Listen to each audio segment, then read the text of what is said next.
Hey guys, and welcome back to another art video. This week I wanted to do a tutorial of sorts, I guess. I'm going to be doing some watercolor type thingies where I show you guys just some watercolor techniques that you can use for fun or if you're doing a picture. Yeah, I personally don't use watercolors that much, but I just thought it would be fun to show you guys some things that you can do with them if you're a beginner or things, because I'm a beginner too, so I want to share with you guys so we can just all learn together. Isn't that great? Let's do it. So the paints I'm going to be using are Koi watercolors. They're by Sakura. This is a pocket field sketch box. I have a little chart here so you can see all the colors that I have. And it's just a nice set of 24 colors, I believe. 1, 2, 3, yep. Okay, 24 colors, and yeah, this is the first set of nice watercolors that I've ever had. And I say nice very loosely because I don't know how they compare to other brands, but yep, this is the first set of watercolors I bought myself, and they work really nicely for me, so I'm pretty sure they were around $30, so pretty cheap compared to some really high-end brands. So the paper I'm going to be using is this Canson cold press watercolor paper, and I bought a pad of this at Walmart, I'm pretty sure, but this is really nice paper for watercolor things. Yep, that's what I'm using. Next up are the brushes. These are also just regular brushes that I got at Walmart, so yep, they are called Royal Taklon, something, that's what they're called. So yeah, just a flat brush and a medium kind of brush thingy. For this video I'll also be using some masking tape. This is just Scotch, regular masking tape. And I'm also going to be using this masking fluid by Rowney. I also got this at Walmart, so there you go. I also have this rubbing alcohol from the Dollar General, just rubbing alcohol, that's all you need. And yeah, I'm pretty sure that's all I have. Also, paper towels. So that's it, let's get started.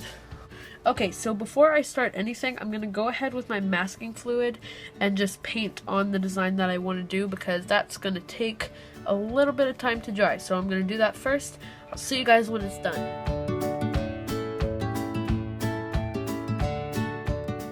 So you can basically paint whatever design you want. I decided to go with a kind of connect the dot type thing because I think that looks really cool. And while we're waiting for it to dry, I'm going to go ahead and show you guys the first technique. So basically for this technique, you want to get a lot of water on your paper and just get it nice and soaked and saturated. And it's okay if it pools up a little bit because that's going to help the paint spread around even more. Alright, so now I'm going to take this red and I'm just going to drop it in there on my canvas. And as you can see, it really just spreads around.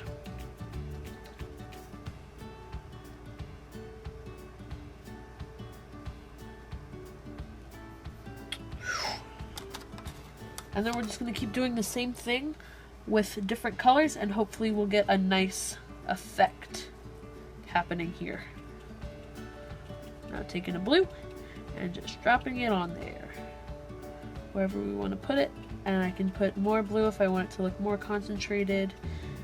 Yep, and now I'm just going to go for a yellow. Where's my paper towel?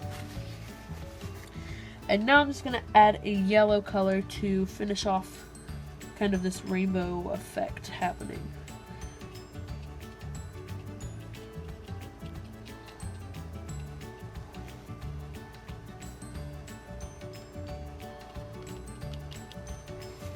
Okay. And you can just kind of blend it around to get what you want.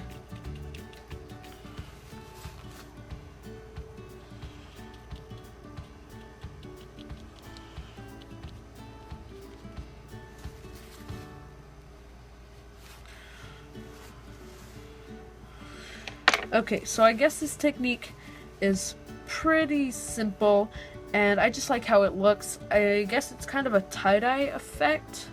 I don't know the proper name for it. I'm sure it does have a name, so let me know if you know about that below. Alright, so the next technique we're going to learn is a flat wash, and this is a really basic technique that you need to know if you're going to be doing watercolor at all. What you basically do is take some color with a medium amount of water in it, just as much as you feel like adding, and just paint strokes next to each other and add more paint as you need it. And you'll see that it should create a really flat base coat when you're done drying, when it's done drying and everything like that stuff. And you can go back over it a little bit, but not too much because that might ruin the effect. Alright, so now it's been a full day just to let everything dry thoroughly, and since this flat wash is just a little bit boring and normal color, I'm going to go ahead and put some splatters on it and show you guys how I would do that. So now I'm going to mix up a really nice mixture of water and paint so that it easily splatters off of my brush. So there are lots of different techniques that you can use to get your splatter effect, and the first one is just flicking some paint off of my brush like I'm doing right now, and this is a really small splatter effect. So for a bigger splatter effect, you're going to want to just fling paint off of your brush like I'm doing right now, and this creates a bigger splatter effect, but it can also get really messy, so you want to be careful of that. For this last technique of the splatter effects, you just get a really concentrated area of paint, and you want to make sure that this is really puddly and there's just lots of water and paint on one concentrated area.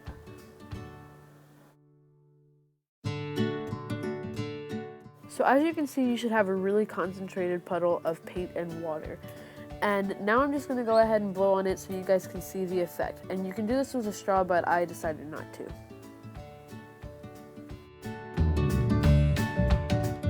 And I'm just going to add more and more until I'm happy with what this square looks like.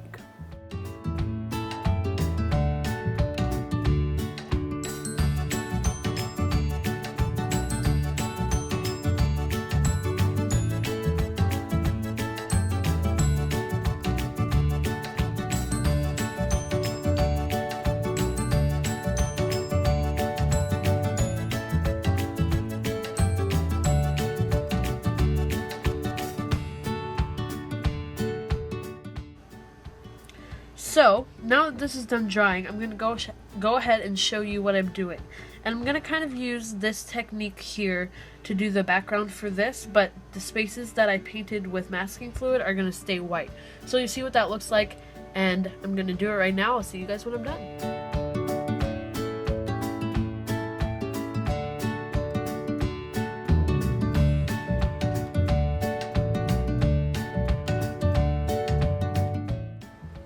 Alright, so now we're going to wait until the paint completely dries, and then we're going to peel off the masking fluid and see what it looks like.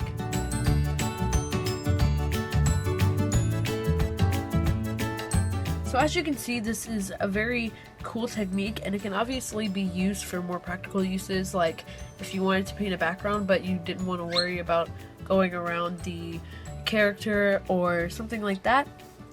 So yeah, I really like using masking fluid, and it's really fun to do. So for this next technique, I'm going to show you exactly how I dip my brush in the paint. And I know that's really super specific, but I just want to show, I have a really cool technique, and I just want to show you how to do it. So it's basically a technique where I'm going to put 3 colors on one brush and paint a stroke across the paper, and they blend together really nicely and can create a rainbow effect, or whatever colors you have. It doesn't have to be rainbow. So I'm going to show you how I dip my brush in the paint right now. So basically, I have part of the brush, I lift up these 2 parts of the brush, and I'm going to dip it in my yellow first because that's going to be my middle color. And then I'm going to take that away. And then I'm going to separate this last, this part here. I'm going to put red, and then last is blue. So once you have all the colors on your brush, you're just going to paint a stroke across your paper. And if you get too much water on your paper, then you can just go across it again, and hopefully your brush should suck up some of it and make it look nicer. My bottom stripe was a little bit messy, so I'm going to go ahead and go over it with a paper towel. This is a technique that you can use if you want to remove some of the paint if you put too much on your paper, and you want to make sure you're dabbing, not wiping, because wiping can ruin your paper and it'll get all pilled up, and that's no good.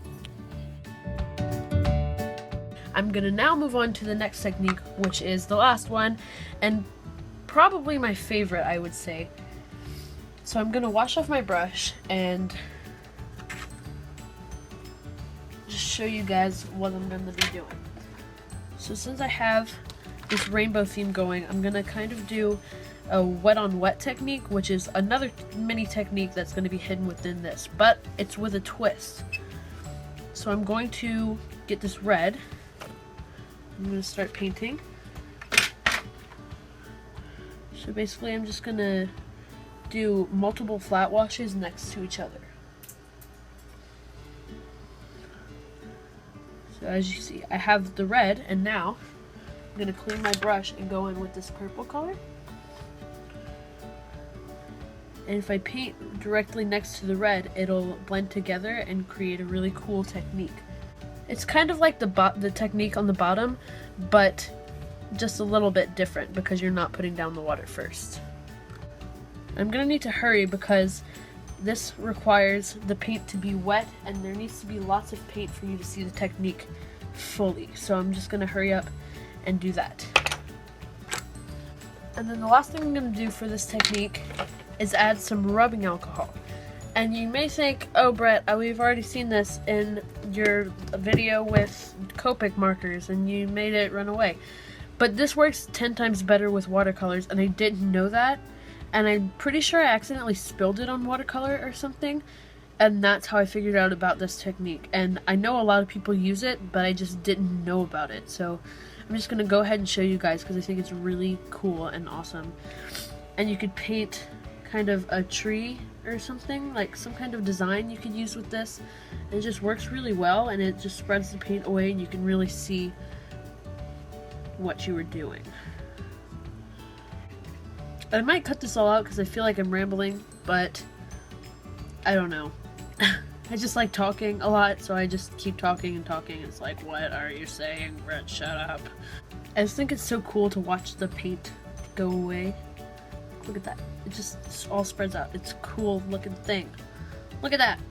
Look at that! So I really liked making this video. I hope you guys liked it too. And the last thing I'm going to do is just peel off this tape. Alright, so that's the end of the video. And I hope you guys liked it. I'm definitely not a professional, so feel free to correct me in the comments down below if I did something wrong. I'm sure I did. And yeah, that's all I have, and I'll see you guys next week. Bye!